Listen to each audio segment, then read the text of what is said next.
Wanted to talk to you today about plantar fasciitis. It's certainly something I see in clinic, particularly with people taking on a new sport or maybe the problem with shoes that have worn out and things like that. Plantar fasciitis is quite an uncomfortable condition to suffer with, or ailment to suffer with. And what can happen is you either get shooting pain in the arch of your foot, or searing pain or shooting pain in the heel of your foot, or both if you're really unlucky. Generally it affects one foot more than the other, or only one foot. It may not go into both at all. Those unfortunate people that have it in both feet really do struggle, and I really do sympathise with them. Symptoms of it start either very suddenly, depending on the sort of mechanism of why you've got it, or it comes on gradually. In the way that it might come on gradually is sort of noticing when you get out of bed first thing in the morning that things aren't quite right, and there's a little bit of a burning sensation in your foot, and it just doesn't want to sort of straighten, or your leg doesn't want to straighten, particularly when that first few steps once you get out of bed. Or if you've been sitting down for a long period of time. Now, the reason it does that is that when we've been asleep, regardless of what position we sleep in, our toes are usually pointed, which shortens the calf muscle and shortens this fascia that covers the base of your foot and the muscles that are all in your foot there. What you then do is stand up and expect it to go to its full length whilst weight bearing, and it doesn't want to. It's got very tight, and it's very uncomfortable. Causes of plantar fasciitis do vary. What I have seen, and sadly from my own experience, mine was training on a treadmill for a 10k and then running outside for a 10k. Obviously the terrain was totally different. So my plantar fasciitis was a sudden onset. I have to say I wasn't a therapist at the time. I know better now, but this was about 15 years ago. And I really struggled. It was very painful. Mine pretty well came on whilst I was still running, and was localised to the arch of my foot, where it was just the support in my shoes just wasn't quite right, and the terrain wasn't what I was used to, and actually the running style wasn't what you're used to. On a treadmill, your legs sort of taken away from you as you're running, rather than you having to sort of push off once the foot's on the floor. Other ways, or other sort of mechanisms or ways of people getting it, if you like, are repetitive sort of concussive actions. So if people take up dance, for example, suddenly bouncing up and down on your feet, it sort of inflames the tissues in your foot there. A lot of the time the problem can stem from your calf muscles getting very tight. So what I always prescribe whenever I'm treating anybody with plantar fasciitis is a number of exercises to do to strengthen the fascia in the foot and to strengthen the finer structures of the foot, and calf stretching and then calf strengthening exercises to do, because it does depend on why it's happening. People, cyclists for example, commonly get this. And it's because of the position that the leg's in when they're cycling. Their calf muscles can get very tight. Therefore, once they're tight, those structures or those muscles all sort of insert down into the foot, and then they're pulling on the foot. So actually, sometimes it's not the foot that's the problem. That's where you're getting the pain. That's where that shooting nastiness is coming from. But actually, it's coming from further up the leg, and in some cases, it can be hamstrings and glutes that are causing the problem. But for the purposes of today, what I wanted to do is give you some self-management techniques to do, whether you can get in to see a therapist or not. One thing that's always good to have in the freezer, and certainly if you're an active person, particularly a runner or someone that's doing a lot of HIIT classes and bouncing up and down and doing jumping jacks and all manner of things that involve your foot slapping up and down on the floor, is a bottle of ice water. So just a bottle full of water in the freezer, ices up quite nicely, and then you can give yourself an iced massage. What this provides is a nice, that's Audrey, I didn't introduce her in my previous videos, but bless her, she keeps just dive bombing, so I thought I'd just introduce her while she goes past. She's a very happy girl. What you tend to get is a nice, relatively firm massage, depending on how you stand or sit whilst you're doing it, and it will cool those structures down as well. So if you are getting that niggle in your foot, just running past me with toys to take in the garden, sorry, I could see it before you could. If you do get that niggle in your foot, or you notice that when you're getting up from sitting down for a long period of time or first thing in the morning, probably a good idea to get a bottle of water in the freezer, and then after your exercise and after you've stretched out once you've exercised, just roll your foot. I would say for a good up to 5 minutes. Now, I've got bare feet because part of this video I'm going to show you some taping and I need my socks off. But what you would do is roll from basically this part underneath your toes all the way down into the back of your heel. Now, I find that sitting down is perfectly adequate for this, and because my foot is constantly moving, I'm not at risk of burning my foot with a freezer burn. What I would say is, if you've got very sensitive feet, wear a thin pair of socks, just so that you're not going to, affect your skin there and cause any subsequent issues. So you're just going to roll backwards and forwards quite nicely for up to 5 minutes per foot.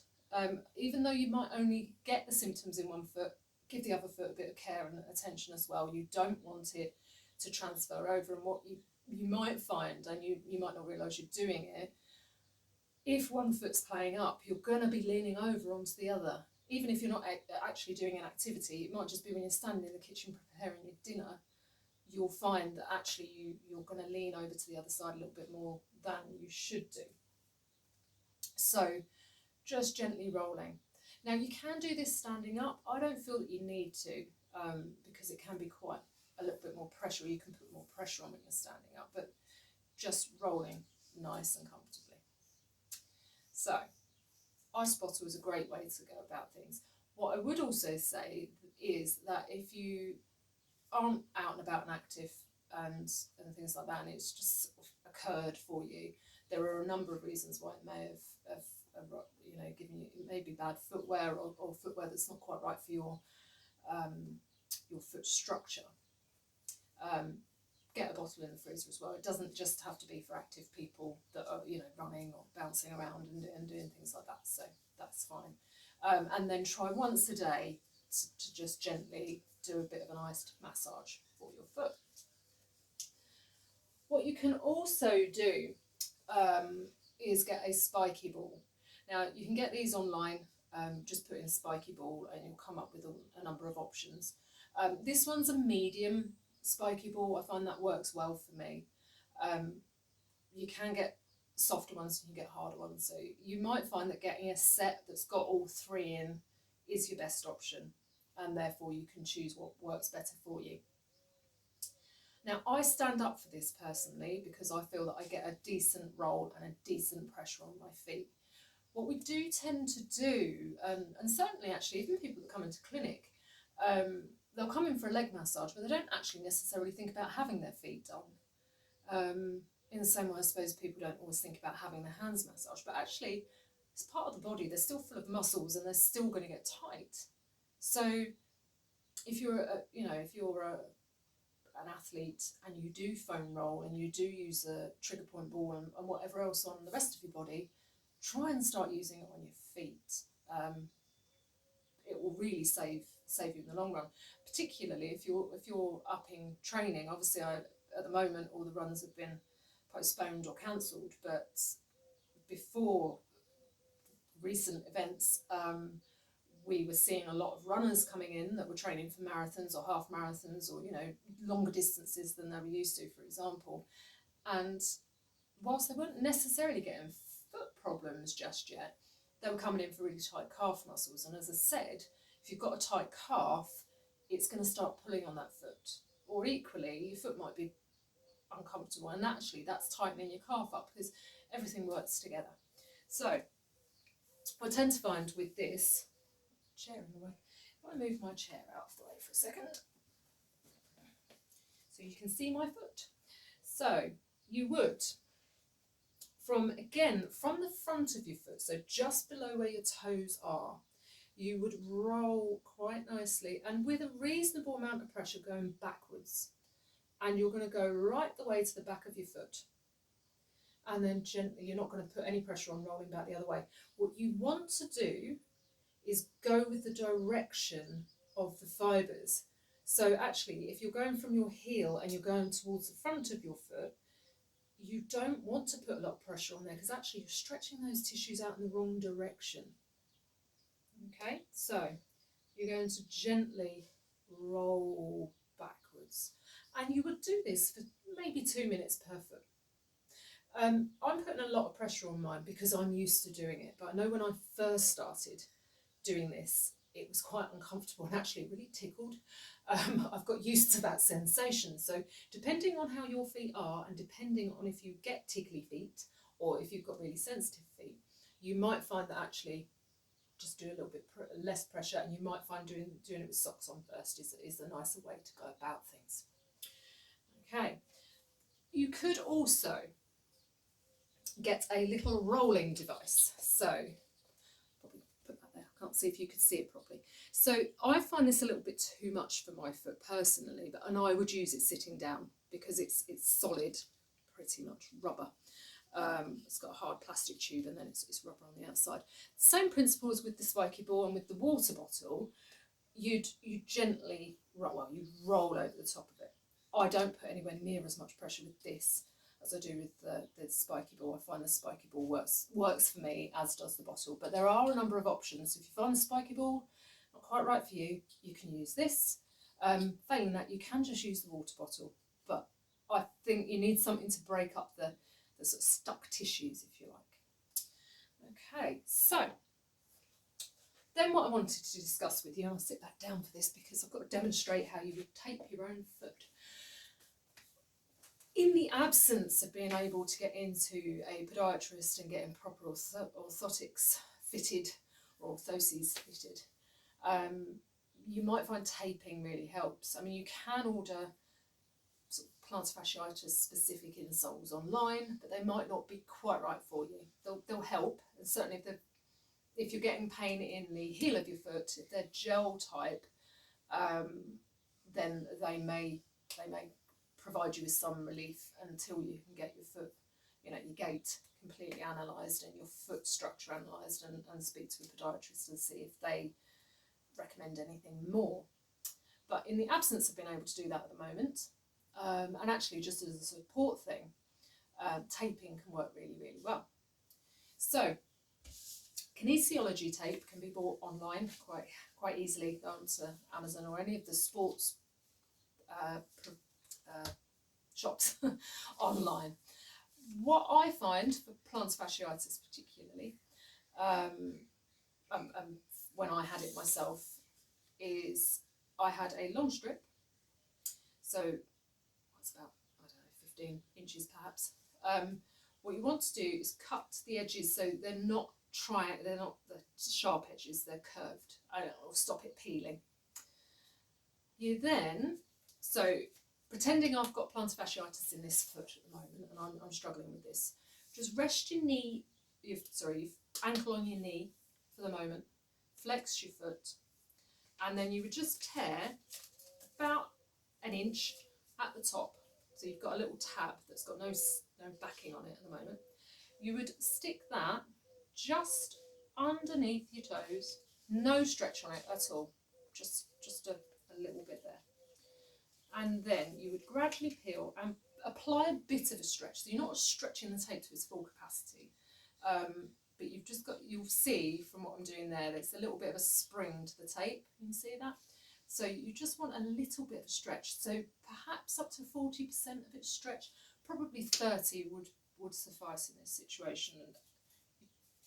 And then you smooth it down as you're going along. So I'm smoothing it into the sole of my foot there. Make sure you rub it so that the glue sticks to your foot, adheres to your foot. Heat gets it activated quite nicely. If you just pat it down, it's not going to stick properly, and you'll find that it may well peel off before you've even taken 10 steps. So then you're going to go over the heel, and then you can't really see what I'm doing, but I'll show you once I'm done. Again, leaving the same amount of stretch, and then that final bit, you want about 1 inch that's got absolutely zero stretch on it, and then just smooth it in.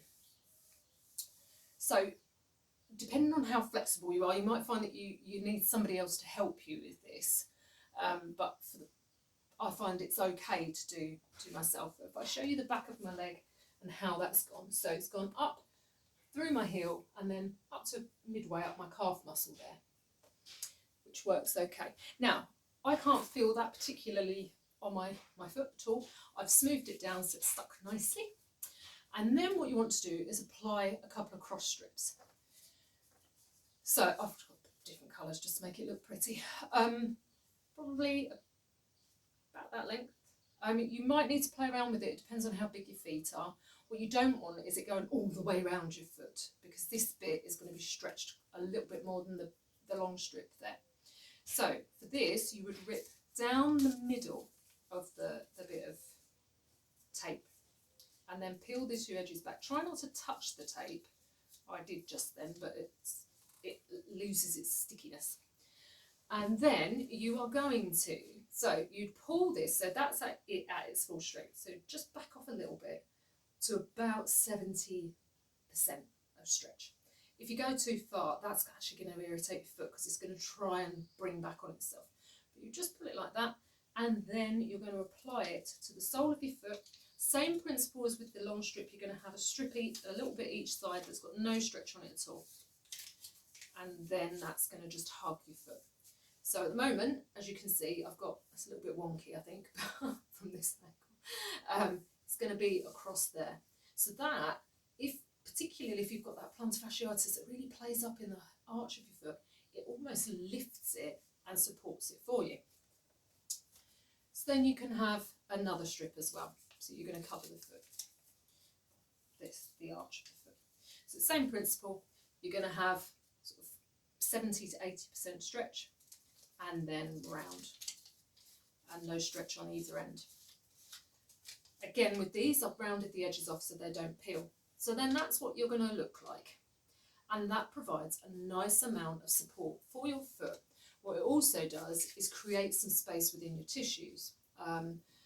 They haven't necessarily established how it does that, but it does seem to. So where you've got your muscles and your deeper structures, you've got your connective tissue or your fascia, which is what plantar fasciitis is, sits over the top of that. And when that gets uncomfortable, when they're knotty and everything else, it adheres to your muscles or the underlying structures, and then there's no movement, there's no slide and glide action there. So what the tape can do is actually almost sort of lifts the fascia up and allows that space again, allows that movement.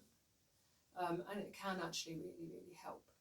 So what I would say, in the time that you can't get in and have your foot analysed and see if you need a specific insole made for you, tape might be helpful.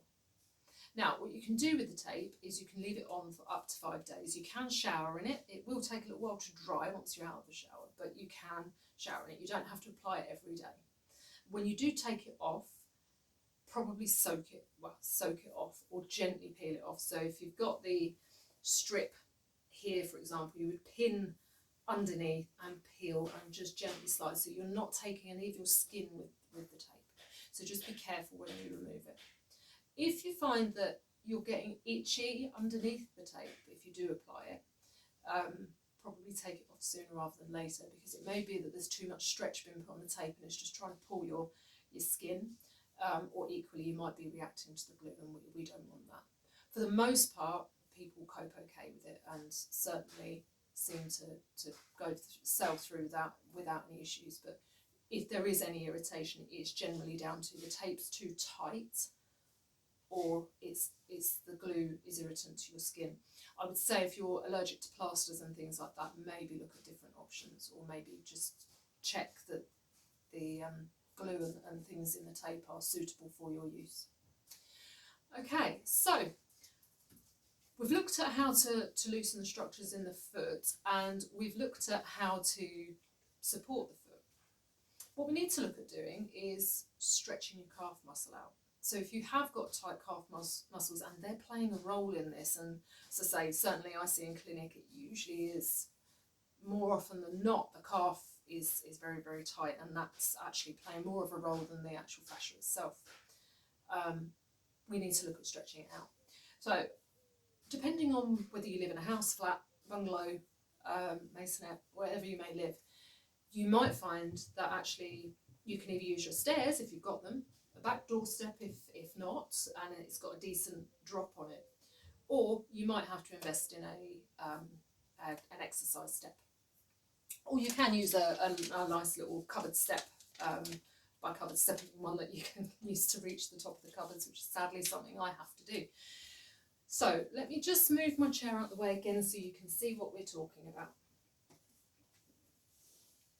So I've got an aerobics step, which works perfectly well. And what I'm looking at doing is, you want to make sure your back is nice and straight when you're doing this. Sorry, I've chopped my head off again, but you can see my legs, and that's the main thing. You want your back nice and straight. Now, to start with, what I would say, if you're not used to doing this, find something to hold on to. Now, obviously, I do this, so I don't need to hold on to something. But if you're using the stairs, hold on to the banisters or the walls. If you're in this sort of situation, you might find that actually hold on to a unit or something like that. But for the purposes of this, I'm okay. Just be careful with yourself. So you get your heels to the edge of the step, making sure you can balance nicely. What I would say, start off with, is dropping both heels down. If you feel comfortable to do one, you might want to do one, but for the start, do both. So you're just going to drop them gently down the step, and that will provide a decent stretch down the calf muscles. Hopefully you can see I've dropped a little bit. I'll demonstrate by standing back up again. So you can see I've dropped only by about 1 inch, but that provides enough stretch there for me so that I'm not in discomfort. So you would hold that, as with any stretch, you can hold that for a good 30 to 45 seconds. To get a more intense stretch, or to get one, if you're not finding that stretching you quite enough, you can go to one leg, which you would drop down like so. Now that is a more intense stretch, that is getting through to there. What you also need to bear in mind is that this is stretching out a couple of my calf muscles. It's not getting one other one. So the way to get that is to have a little bit of a bent knee and then stretch down, and you'll find that the stretch moves further down the ankle by just bending your knee a little bit, which is great. So what I would say is a straight leg stretch, drop down for the bulk of your calf muscle, and then do one with your knee ever so slightly bent, or your knees slightly bent, depending on if you're doing the one-legged or the two-legged version of that. And these things should help to stretch out your calf muscles. What you then need to look at doing is doing some strengthening stuff, and establishing whether the fascia in the foot certainly needs, or the muscles in the fascia in the feet need strengthening up, and there's ways that we can do that. Equally, calf muscles need a different sort of approach, and sometimes strengthening as well, to hopefully prevent this happening further. So what we've looked at today is loosening the structures up, or massaging a little bit with an ice bottle, and taking some information out there for you. Ironing out the foot in the absence of someone's hands doing it for you, and then taping for support, and then doing some calf stretches as well. I will look at doing another video on the exercises that you'd then progress on to, but I feel that in the early stages this is the way you would sort of start to look after it. You need to loosen the structures before you then strengthen the structures, and you need to make them more comfortable before you start strengthening. It doesn't take long, hopefully, but it's something that we tend to look at doing in those sort of ways. If you do have any questions, do message me. I am on Facebook as TC Sports Massage. I am also online, and that's tcsportsmassagetherapy.com. And you should be able to find me through that. You can message me on there, certainly. Failing that, if you contact March Podiatry Clinic, they'll also have details on how to either book a one-to-one consultation or to have a discussion to see if there's something else we can do to help. Hopefully that's helpful though. Stay safe, look after your feet, remember they need as much care and ironing out as legs, arms, backs and shoulders do. And hopefully if you have got a little bit of the plantar fasciitis issue going on, we can get to the bottom of it really, really quickly. Hopefully that's helped. Take care. Bye-bye.